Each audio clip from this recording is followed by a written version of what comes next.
नमस्कार दोस्तों, OCN network में आपका स्वागत है। 4 राज्यों के चुनाव भी लोकसभा के साथ हुए। ये 4 राज्य हैं, एक आपका उड़ीसा, एक आंध्र प्रदेश, एक अरुणाचल प्रदेश, एक सिक्किम। इन 4 राज्यों में से अब आप अगर ये पूछें कि कांग्रेस की सरकार कहाँ बनने जा रही है, तो जवाब है कहीं भी नहीं। आंध्र प्रदेश में उसका खाता खुल जाए, बहुत है। उड़ीसा में भी उसका बहुत बुरा हाल है। वहाँ भारतीय जनता पार्टी और बीजेडी, बीजू जनता दल के बीच में कांटे की टक्कर है। दोनों को ही ये शो किया जा रहा है कि 60 से 80 के बीच में सीटें आ सकती हैं, यानी किसी के पक्ष में भी पलड़ा झुक सकता है। छठी बार नवीन पटनायक भी मुख्यमंत्री बन सकते हैं और वो सत्ता से बाहर भी हो सकते हैं। भारतीय जनता पार्टी का भी मुख्यमंत्री बन सकता है। 2 राज्यों के चुनाव नतीजे आ गए हैं, एक सिक्किम का, एक अरुणाचल प्रदेश का। अरुणाचल प्रदेश में तो फिर से भारतीय जनता पार्टी को थंबिंग मेजॉरिटी मिली है। अधिकांश सीटें जो है वो भारतीय जनता पार्टी ने जीत ली हैं और पेमा खांडू फिर से मुख्यमंत्री बनने जा रहे हैं, यानी अरुणाचल प्रदेश में भारतीय जनता पार्टी की ही सरकार बनने का रास्ता साफ हो गया है, नतीजे आ गए हैं। सिक्किम में जो वहाँ की लोकल पार्टी है, सिक्किम क्रांतिकारी मोर्चा, उसको एक तरफा जीत मिली है। जो विधानसभा है वहाँ की 32 सीटों की है, 31 सीटें एसकेएम को मिली हैं और एक सीट जो है वो दूसरों के खाते में गई है। ये नतीजे क्या बताते हैं? मैं डिटेल में भी आपको जानकारी दूंगा इसके बारे में। देखिए, अरुणाचल में और उड़ीसा में भारतीय जनता पार्टी की सरकार बनती हुई दिखाई दे रही है। आंध्र प्रदेश में एसवाईआर कांग्रेस, वाईएसआर कांग्रेस, जगन मोहन रेड्डी पिछले 5 साल से मुख्यमंत्री थे। उनके खिलाफ जबरदस्त एंटी इनकम्बेंसी थी और उसका नतीजा हमें लोकसभा चुनाव में भी देखने को मिल रहा है, जो अब तक एग्जिट पोल आए हैं। और जो विधानसभा चुनाव हुए हैं, उसका जो एग्जिट पोल आया है रविवार को, उसमें भी साफ तौर पर दिखाई दे रहा है कि जगन मोहन रेड्डी की विदाई होने जा रही है और चंद्रबाबू नायडू के नेतृत्व में टीडीपी और बीजेपी सरकार वहां सत्ता में आने जा रही है। यानी 4 राज्यों में से 3 राज्यों में भारतीय जनता पार्टी या भारतीय जनता पार्टी के समर्थक दल सत्ता में वापसी कर रहे हैं और एक राज्य में एक क्षेत्रीय दल जो सिक्किम क्रांतिकारी मोर्चा है, वो वहां सरकार बनाने जा रहा है। लेकिन अगर कांग्रेस की बात करें तो कांग्रेस को कुछ भी हासिल नहीं हो रहा है। अब मैं आपको डिटेल बता दूं थोड़ा सा, इसके बाद हम आएंगे उस मुद्दे पर जिसके लिए आज मैंने ये प्रोग्राम किया है कि क्या राहुल गांधी के कांग्रेस और राजनीति से ब्रेक लेने का समय आ गया है।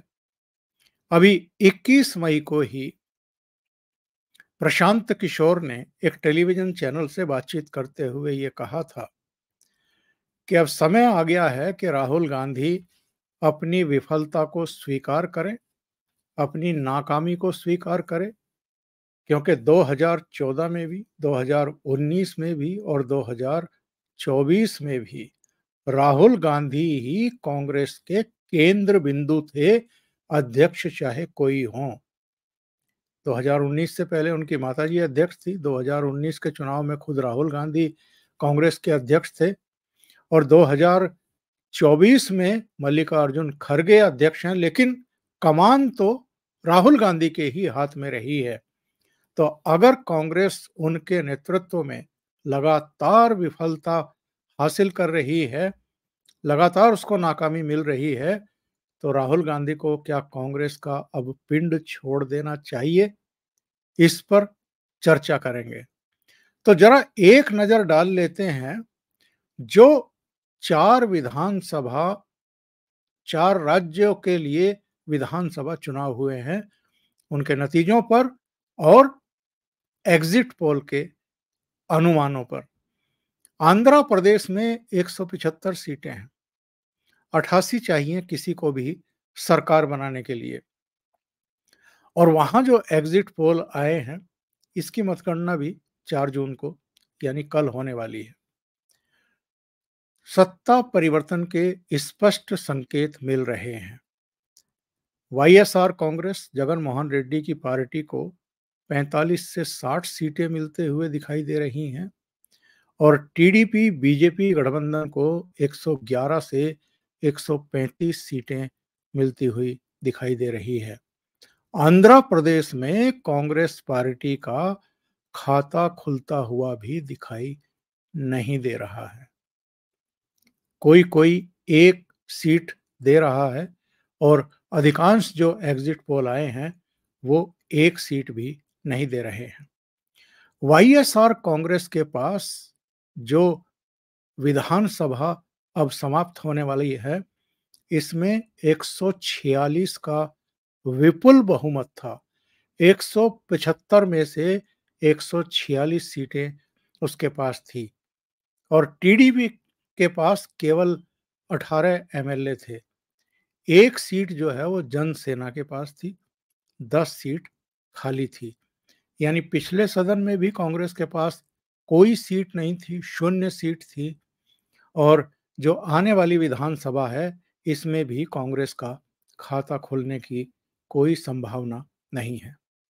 उड़ीसा की अगर हम बात करें, जहां बीजू जनता दल के नेता नवीन पटनायक 2004 से ही मुख्यमंत्री हैं और लगातार जीत रहे हैं, उन्हीं की सरकार बन रही है 2004 के बाद से। तो ये छठी बार सरकार बना पाएंगे कि नहीं बना पाएंगे, इस पर बहुत बड़ा प्रश्न चिन्ह लग गया है, क्योंकि विधानसभा चुनाव में इस बार भारतीय जनता पार्टी का जो परफॉर्मेंस है वो बहुत बेहतरीन रहा है। बीजेडी की जो 16वीं विधानसभा में सीटें थी जो अब खत्म हो रही हैं, 108 थी और बीजेपी की कुल 22 सीटें थी। कांग्रेस की 9 सीटें थी, सीपीएम की 1 थी, निर्दलीय 1 था। और यहाँ 147 सदस्यीय विधानसभा है। एक्सेस माई इंडिया का जो एग्जिट पोल आया है उड़ीसा पर, उसका कहना यह है कि बीजेडी को 62 से 80 सीटें मिल सकती हैं। हालांकि ये बहुत बड़ा लूप है, बहुत बड़ा गैप है, लेकिन उसने एक एहतियात बरतते हुए संख्या दी है और उसका कहना है कि बीजेपी को भी 62 से 80 सीटें मिल सकती है और कांग्रेस 5 से लेकर के 8 सीटों पर सिमट सकती है। बीजेपी को सीधे सीधे उड़ीसा में 48 सीटों का फायदा होता हुआ दिखाई दे रहा है और बीजेडी को 42 सीटों का नुकसान होते हुए दिखाई दे रहा है। इसी तरीके से कांग्रेस को भी 4 सीटों का वहां नुकसान होते हुए दिखाई दे रहा है। बीजेपी और बीजेडी दोनों को ही 42% वोट शेयर मिलने के आसार बताए गए हैं और कांग्रेस को 12%। अगर हम सिक्किम की बात करें तो सिक्किम में सिक्किम क्रांतिकारी मोर्चा को स्पष्ट बहुमत ही नहीं मिला है, बल्कि 32 के सदन में 31 सीटें मिल गई हैं। वहां तो सरकार बनाने के लिए केवल 17 सीटों की जरूरत है। लेकिन मुख्यमंत्री प्रेम सिंह तमांग का दबदबा कायम है, उनकी लोकप्रियता कायम है। कितनी कायम है कि वहां जो पूर्व मुख्यमंत्री है पवन कुमार चामलिंग, 2 जगह से चुनाव लड़े, दोनों जगह से हार गए। एक तो वो सोरेंग चाकुंग से लड़े थे और एक रेनॉक से लड़े थे तमांग जिले में, दोनों से वो चुनाव हार गए। और ये मौजूदा मुख्यमंत्री 2 जगह से लड़े और दोनों जगह से ही चुनाव जीत गए। ये ये जो जीते हैं ये सोरेन चाकुंग से और रेनॉक से जीते हैं और चामलिंग जो हारे हैं वो पोकलोक, कामरांग और नामचेबुंग से हारे हैं। पहले मैं गलत सीटें बोल गया था। और जो भारत के फुटबॉल के पूर्व कप्तान हैं बाईचुंग भूटिया, वो टेलीविजन चैनलों पर भी काफी छाए हुए थे एक दौर में, वो भी बारफुंग से हार गए हैं। और इनकी पत्नी तमांग की पत्नी जो है उसने बड़ी जीत दर्ज की है नामची सिंगी थांग से। तो सिक्किम में एक क्षेत्रीय दल जीत गया है, वहां भी कांग्रेस का खाता नहीं खुला है। भारतीय जनता पार्टी को भी कोई सीट वहां से नहीं मिली है। अरुणाचल प्रदेश की अगर हम बात करें तो अरुणाचल प्रदेश में आप देखिए बीजेपी की एक तरफा जीत है। वहां पर बीजेपी को 46 सीटें मिली हैं और एनपीपी को 5 सीटें मिली हैं। कांग्रेस को 1 सीट नसीब हुई है, अदर्स को 8 सीटें मिली हैं। मजेदार बात यह है कि भारतीय जनता पार्टी को पिछली विधानसभा के मुकाबले 5 सीटें ज्यादा मिली हैं। एनपीपी जितनी पिछली विधानसभा में थी उतनी ही इसमें है। कांग्रेस की 4 थी, अब 1 सीट उसकी आई है, यानी 3 घट गई हैं। और जो अदर्स थे जिनमें निर्दलीय और छोटी मोटी पार्टियां, उनकी 10 सीटें थी, वो घट करके 8 रह गई हैं। पेमा खांडू फिर से मुख्यमंत्री बनने जा रहे हैं। इनके पिताजी भी मुख्यमंत्री रहे हैं, दोरजी खांडू।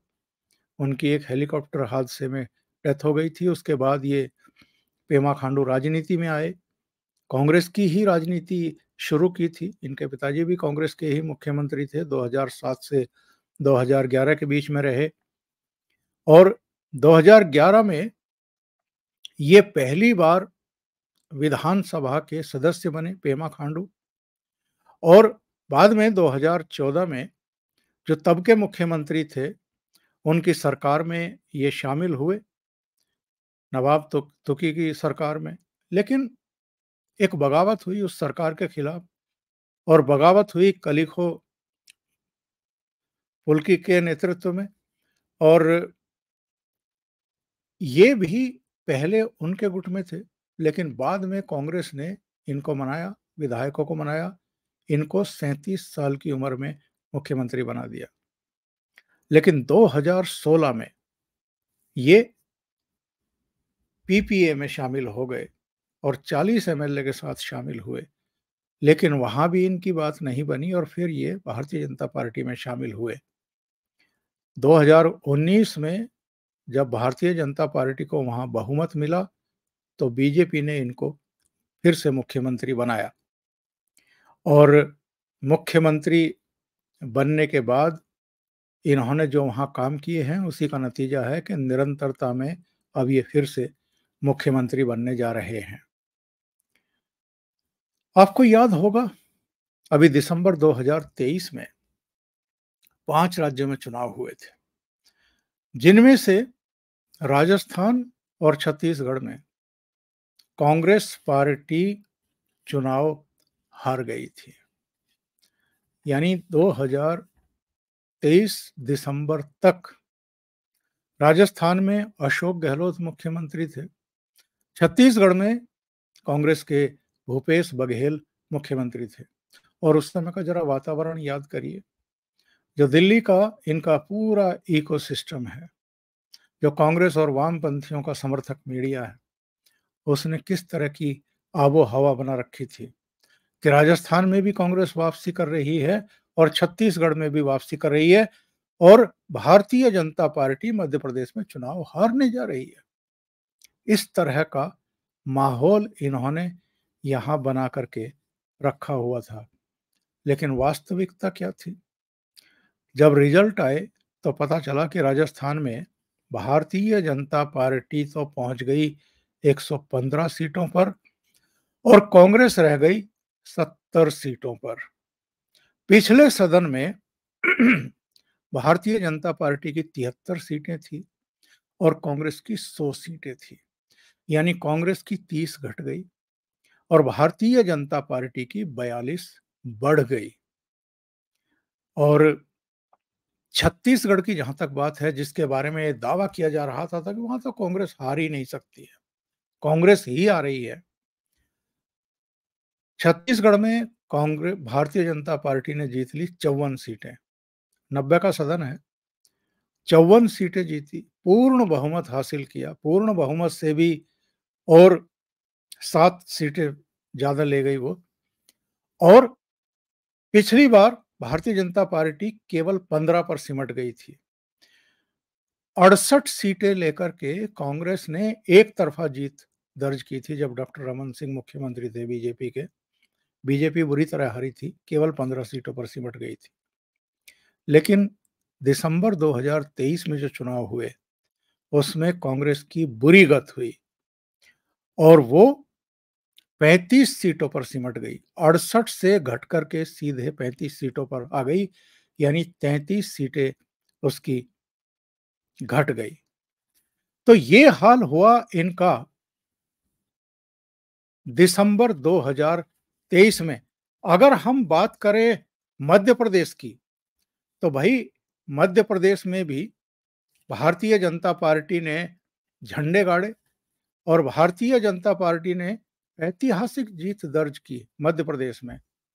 क्योंकि मध्य प्रदेश में ये लोग कह रहे थे कि साहब इसमें तो आप तय मानिए कि कांग्रेस की वापसी हो रही है, क्योंकि ज्योतिरादित्य सिंधिया ने बगावत की थी कांग्रेस के खिलाफ और लोगों में रोष है और वो फिर से कांग्रेस को लेकर के आ रहे हैं। याद करिए कमलनाथ और प्रियंका गांधी वाड्रा कैसे मंदिरों में जाकर के पूजा पाठ कर रहे थे, लेकिन क्या हुआ, भारतीय जनता पार्टी ने ऐतिहासिक जीत दर्ज की। 230 का सदन है। जीत के लिए, सरकार बनाने के लिए 116 सीटों की जरूरत होती है। भारतीय जनता पार्टी जीत गई 163 सीट। 109 सीटें थी पिछले सदन में। बाद में जो ज्योतिरादित्य सिंधिया के एमएलए टूट करके आए थे तो फिर से शिवराज सिंह चौहान मुख्यमंत्री बन गए थे, कमलनाथ की सरकार गिर गई थी। 54 सीटें उसमें और जोड़ी भारतीय जनता पार्टी ने। और कांग्रेस पार्टी की थी पिछले सदन में जब कमलनाथ मुख्यमंत्री बने थे 114 सीटें। इसकी घट गई 48 सीटें और ये रह गई 66 सीटों पर। कांग्रेस पार्टी, जिसकी पिछली बार 2019 में 2018 में लोकसभा चुनाव से कुछ समय पहले मध्य प्रदेश, राजस्थान, छत्तीसगढ़ तीनों में सरकारें बनी थी। लेकिन आपको ये जानकर के ताज्जुब होगा कि 2019 में जब लोकसभा के चुनाव हुए तो इन तीनों राज्यों में कुल मिलाकर के लोकसभा की 65 सीटें बनती हैं। 29 मध्य प्रदेश में, 25 राजस्थान में, 11 छत्तीसगढ़ में। इन 65 में से कांग्रेस केवल 3 सीटें जीत पाई थी, केवल 3 सीटें, 2 छत्तीसगढ़ में और 1 मध्य प्रदेश में छिंदवाड़ा वाली। राजस्थान में सोपड़ा साफ हो गया, मध्य प्रदेश में भी लगभग सोपड़ा साफ था छिंदवाड़ा को छोड़ करके। तो जिन राज्यों में कांग्रेस जीत भी गई थी 2019 में, उनमें लोकसभा चुनाव में उसका सुपड़ा साफ हो गया। तो सवाल ये खड़ा हो रहा है अब कि भाई लोकसभा चुनाव की बात कर लो या किसी भी चुनाव की आप बात कर लो, विधानसभा चुनाव की आप बात कर लो, क्या राहुल गांधी अपनी पार्टी को जिता पा रहे हैं? और अगर नहीं जिता पा रहे हैं तो फिर बहाने क्यों तलाश करते हैं? हर चुनाव हारने के बाद ये या तो ईवीएम पर ठीकरा फोड़ते हैं या चुनाव आयोग के ऊपर बड़े प्रश्न चिन्ह लगाने शुरू कर देते हैं। अरे भाई, जब आप हिमाचल में जीतते हैं तब तो ईवीएम ठीक रहती है, जब आप तेलंगाना में जनादेश प्राप्त करते हैं, सरकार बनाते हैं, तब भी ईवीएम ठीक रहती है, कर्नाटक में आप जीते हैं, वहां सरकार बनाए तो भी ईवीएम ठीक है। जब आप हारते हैं तभी ईवीएम में खराबी है और चुनाव आयोग में खराबी है। अभी 21 मई को प्रशांत किशोर का एक इंटरव्यू आया था इंडिया टुडे पर, आज तक पर, और उन्होंने ये कहा था, जब उनसे पूछा गया कि कांग्रेस और राहुल गांधी को लगातार नाकामी क्यों मिल रही है, विफलता क्यों मिल रही है, उनका कहना था कि 3 बड़े कारण मेरी समझ में आते हैं। एक है मानसिक अज्ञानता, दूसरा कारण उन्होंने बताया था कि बौद्धिक आलस्य, और तीसरा कारण उन्होंने बताया था अहंकार। और ये 3 कांग्रेस की मूल समस्या है। उनका यह भी कहना था कि सुधार तब होता है जब किसी को ये एहसास हो कि कुछ कमी है और सुधार की जरूरत है। अगर आप ये मान ही नहीं रहे कि कोई कमी है, तो सुधार की तो फिर गुंजाइश ही खत्म हो जाती है। उनसे पूछा गया था कि किन बदलावों की जरूरत है। उन्होंने कहा कि ये तो पार्टी समझ ही नहीं रही है कि किन बदलावों की जरूरत है, और ये भी समझ इनको नहीं है कि भारतीय राजनीति में इस समय चल क्या रहा है। या तो ये इससे अनभिज्ञ हैं, या जानबूझ करके उसको ओवरलुक कर रहे हैं। उनका कहना यह था कि साहब, लोग कांग्रेस को वोट क्यों नहीं दे रहे हैं, इसके प्रति क्या कांग्रेस और कांग्रेस के नेतृत्व को अज्ञानता है, यानी इन्हें जानकारी ही नहीं है, या ये इतने आलसी हो गए हैं कि सुधार करने की इच्छा शक्ति ही इनकी मर चुकी है। और ये जो अहंकार पैदा होता है किसी में, अब वो वंशवादी अहंकार कह लीजिए कि मेरे तो पढ़ना ना, मेरी तो दादी, मेरे तो पिताजी प्रधानमंत्री थे, तो हम तो कुछ गलत काम कर ही नहीं सकते, हम तो गलती पे हो ही नहीं सकते हैं, हम में तो कोई कमी हो ही नहीं सकती है। तो ये जो अहंकार है कि साहब हम में तो कोई कमी है ही नहीं, जनता में ही कोई गलती कमी है, कोई गलती है, और उसे जब एहसास होगा कि हम गलत कर रहे हैं कांग्रेस को वोट ना दे करके, तो वो हमारे पास ही आएगी, हमें वोट देगी। तो ये उस समय का इंतजार कर रहे हैं कि जब जनता ही गलती मान ले कि भाई हम ही गलती कर रहे हैं, कांग्रेस तो कोई गलती कर नहीं रहे, राहुल गांधी तो कोई गलती कर नहीं रहे। उनका सीधा सीधा ये कहना था इस इंटरव्यू में कि 2014, 2019, 2024 तीनों में कांग्रेस के केंद्र बिंदु राहुल गांधी थे। अध्यक्ष कोई भी रहे हो, इनकी माताजी रही हो, मल्लिकार्जुन खड़गे रहे हो, या वो खुद रहे हो, लेकिन केंद्र बिंदु वो थे, फैसले वो कर रहे थे। और अगर उन्हीं के नेतृत्व में 3-3 लोकसभा चुनाव कांग्रेस पार्टी हार रही है, बुरी तरह हार रही है, और राज्यों में भी चुनाव हार रही है, तब राहुल गांधी के लिए ये सही समय है कि वो भले ही कुछ समय के लिए, लेकिन कांग्रेस से भी और राजनीति से भी ब्रेक लेने का फैसला करें। अभी के लिए इतना ही। बहुत बहुत धन्यवाद। अगर आपको ये चैनल और इसके कंटेंट पसंद आ रहे हैं तो लाइक करें, कमेंट करें, वीडियो को शेयर भी करें। अभी तक अगर आपने ये चैनल सब्सक्राइब नहीं किया है तो सब्सक्राइब कर लें, और साथ में लगे बेल आइकॉन को दबा दें, ताकि आगे आने वाले वीडियो और उनके नोटिफिकेशन आप तक पहुंचते रहें। यदि आप चैनल को कंट्रीब्यूट करना चाहते हैं तो इस समय जो स्क्रीन पर आप QR कोड देख रहे हैं, उस पर जाकर के आप कंट्रीब्यूट कर सकते हैं, या नीचे जो लिंक दिए गए हैं वहां जाकर के भी आप कंट्रीब्यूशन कर सकते हैं। बहुत बहुत धन्यवाद। नमस्कार।